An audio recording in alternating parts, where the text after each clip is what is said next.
Hey guys, ayan, nandito muli ako para muli pong mag-share ng munti kong kaalaman sa pagbubonsai. I-workshop ko po itong Ficus na anak. Ito po yung nilipat ko dito dati. Nasa maliit na pot lang po siya na nandun pa sa loob hanggang ngayon. Hindi ko pa natatanggal yan. Nilipat ko siya rito para mabilis lumaki ang trunk niya. Tapos mabilis siya mag-wild. Yan, 3 months na po nakaraan, mag-una po siya. Tapos mahaba na po yung trunk niya. Gagawin guys natin siyang cascade ngayon. Tatanggalin po muna natin yung mga sanga niya na hindi kailangan para malinis po siya, saka tayo mag-wiring. Marami po kasing kailangan tanggalin. Pero bago pa ako mag-umpisa muli, sa mga hindi pa nakakapag-subscribe sa aking YouTube channel, paki-subscribe po. At click na rin po yung notification bell dyan sa gilid niya para ma-update po kayo sa mga next videos na i-upload ko. Lilinisin muna po natin siya.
Magawarin na po tayo. Ilang 3 mm lang po itong wire ko. Ito lang po ang pinakamalaki kong wire. Kaya dudublihin na lang po natin para mabalukot lang po natin to.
Tingnan po natin kung kaya na siyang baluktutin ng 2 wire pa lang.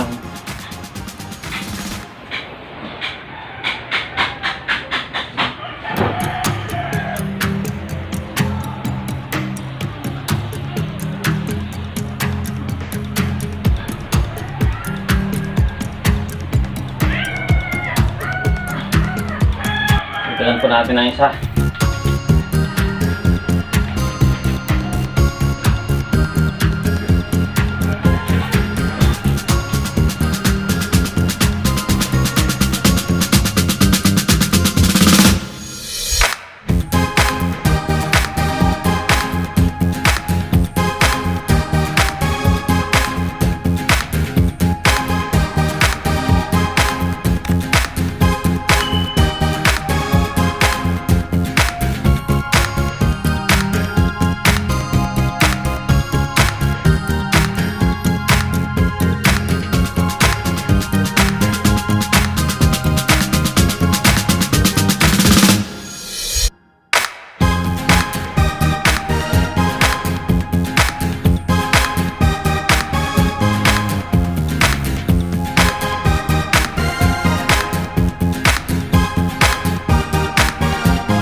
guys, tatanggalin natin itong isang ito. Hindi magandang tingnan.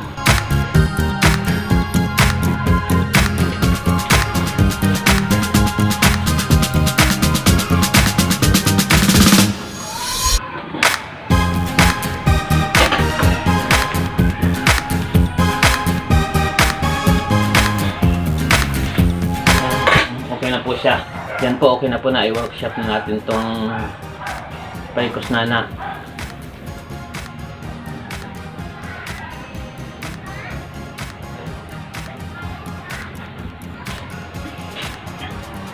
Muli maraming po salamat sa inyong panonood at sa tingin nyo naman nakatulong sa inyo itong i-share ko ngayon. Baka pwedeng paki-subscribe po at paki-like na rin po kung nagustuhan nyo. Salamat.